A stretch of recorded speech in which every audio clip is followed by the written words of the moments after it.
दिल्ली में मानसून में इस बार जलभराव देखने को नहीं मिलेगा। इसके लिए दिल्ली सरकार एक मास्टर प्लान तैयार कर रही है और सभी अधिकारियों को निर्देश दिए गए हैं। आपको बता दें, राष्ट्रीय राजधानी दिल्ली में आगामी मानसून के दौरान जो जलभराव की स्थिति से निपटने के लेकर जो दिल्ली सरकार है वो पूरी तरह से मिशन मोड में नजर आ रही है। दिल्ली की मुख्यमंत्री रेखा गुप्ता की बैठक के बाद अब दिल्ली की अतिरिक्त मुख्य सचिव ने एक आदेश जारी किया है, जिसमें 3 विभाग खासकर की लोक निर्माण विभाग और दिल्ली जल बोर्ड और इसके साथ ही सिंचाई एवं बाढ़ नियंत्रण विभाग के अधिकारियों की छुट्टी को 15 सितंबर तक रद्द कर दिया गया है और ऐसा फरमान दिल्ली सरकार की तरफ से आया है। इन विभागों के सभी जो सीनियर अधिकारी हैं उनको केवल जो आपातकालीन छुट्टियां होती हैं, जैसे कि चिकित्सा छुट्टी, वही मिल पाएंगी। दिल्ली सरकार के सामान्य प्रशासनिक विभाग के अतिरिक्त मुख्य सचिव नवीन कुमार चौधरी की तरफ से 25 अप्रैल को जारी आदेश के मुताबिक हर साल मानसून के दौरान जलभराव की वजह से आम लोगों को भीषण परेशानी उठानी पड़ती है।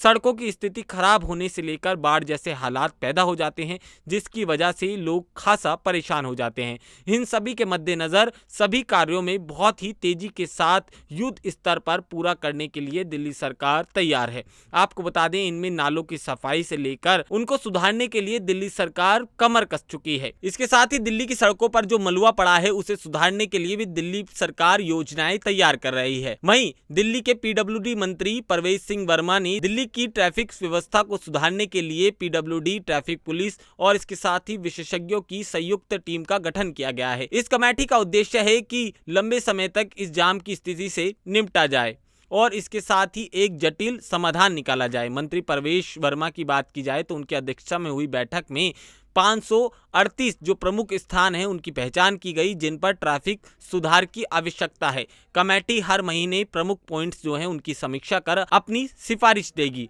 और स्थानीय समस्याओं पर हर हफ्ते कार्रवाई की जाएगी। आपको बता दें, मुख्य उपाय में सड़कों का चौड़ीकरण, यू टर्न सुधार, स्मार्ट सिग्नल, इसके साथ ही डेटा आधारित योजना और इसके साथ बात की जाए सड़क सुरक्षा बढ़ाने का कदम शामिल है।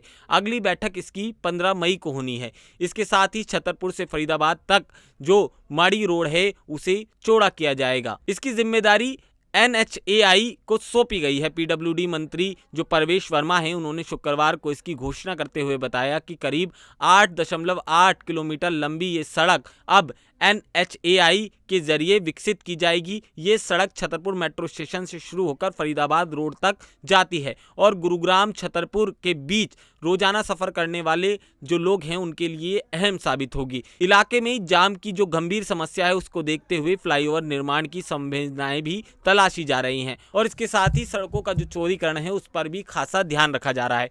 ऐसे में अब मानसून में जो स्थिति दिल्ली की होती है और जलमग्न पूरी दिल्ली को होते हुए हम देखते हैं, इसके लिए दिल्ली सरकार पूरी तरह से सख्त है और योजनाएं बना रही है कि आने वाले समय जब मानसून आएगा कि दिल्ली के लोगों को इस तरह की समस्या का सामना ना करना पड़े।